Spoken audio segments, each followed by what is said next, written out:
Parti, c'est bon. Bon, on va continuer là-dessus. Vous m'avez coupé la parole, là. C'était quoi ma question? Pourquoi on ment? Oui. Par exemple, lui, notre Ahmed, il ment. Et pourquoi il ment? Qu'est-ce qui fait que les gens mentent? Par exemple, Pour nous protéger. Les immigrés, ils mentent. Oui.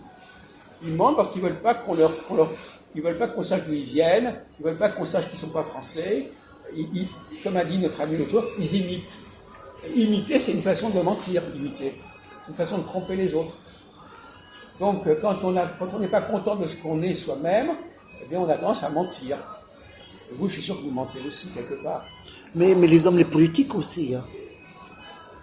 Oui, mais c'est comment? Mais les femmes, c'est pire, peut-être. Non, je sais pas. Là, on est en train de parler des femmes. Oui. Non. D'une certaine manière, paradoxalement, les femmes, elles parlent de choses qu'elles connaissent. C'est très limité, mais elles connaissent. L'autre jour, vous savez, j'ai parlé de ça, j'ai dit, par exemple, si je mets ce papier sur la table, eh bien, voilà. Donc, je peux dire que ce papier est sur la table. Et ça va pas loin. Donc, elles vont pas mentir. Le mensonge, c'est la spéculation. Par exemple, si moi je fais une hypothèse, ça risque d'être considéré comme un mensonge. Parce que je vais faire une supposition.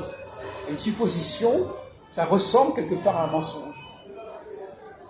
Parce que je vais dire, moi je crois qu'il va se passer ceci, vous allez me dire non, et vous allez me dire que vous avez menti. En réalité, je n'ai pas menti, je me suis trompé. J'ai fait une hypothèse qui n'était pas valable. Mais voyez-vous, le mensonge peut s'apparenter à une erreur. Quelqu'un qui commet une erreur, on va souvent le reprocher de mentir. Mais il y a des gens qui font des erreurs volontairement. C'est-à-dire qu'ils se trompent, ils vous trompent eux-mêmes. Ils veulent vous tromper. Oui, ça, le menteur, c'est quelqu'un qui veut vous tromper. Mais qui se trompe aussi lui-même, de cette manière. Et même qui se raconte des histoires. C'est le mythomane. Quelqu'un qui s'imagine des choses. Qui est dans son petit monde, comme ça. Voilà, donc je vous ai répondu un peu à cette question. Cela dit, on peut essayer d'élargir le sujet. Moi, je pense que les gens, plus on est dans une situation difficile, plus on a tendance à mentir. Alors, attendez, on va poser la question. Quelle est la situation où on est presque obligé de mentir? Quelle est la situation dans la vie où le réflexe c'est de mentir? L'argent. La situation. Si on a fait quelque chose de mal. Voilà. Et par exemple, quoi?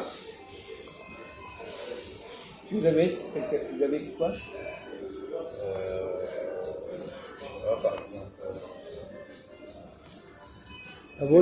Par exemple, si vous avez tué quelqu'un, Oui. Vous allez mentir. Oui. Vous allez dire que je ne l'ai pas tué, c'était pas moi, etc. Oui. Donc quand vous faites quelque chose de mal, presque toujours vous allez mentir. Vous n'allez pas reconnaître que vous avez fait le mal. Donc le mensonge est aussi lié à ça, la question. La personne ne veut pas reconnaître qu'elle a fait une erreur, et qu'elle s'est trompée, Oui. et donc elle est dans le mensonge. Oui.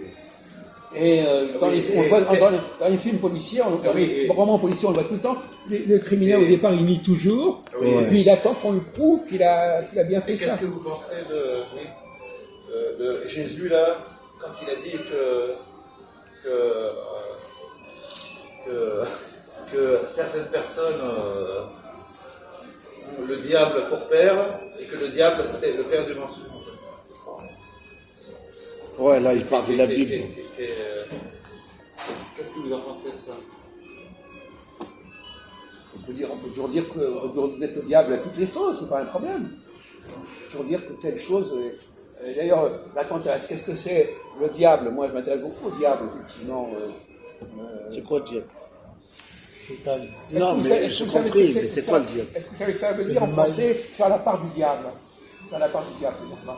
Faire la part du diable? Oui.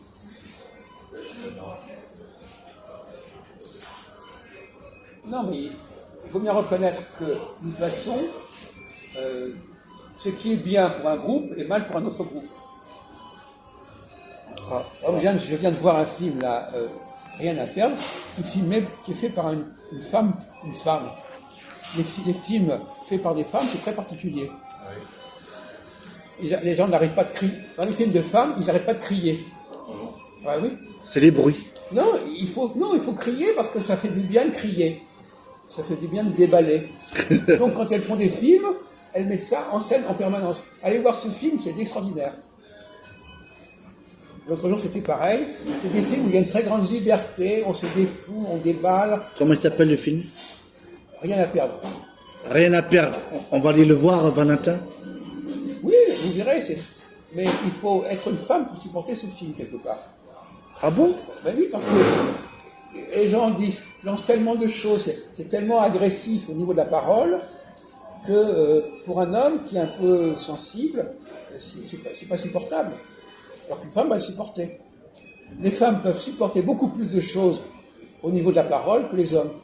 Et d'ailleurs, là, par exemple, on a des homosexuels, là, tout à l'heure. C'est des gens, ils s'amusent à dire n'importe quoi. Ils jubilent, ils jouissent à dire n'importe quoi.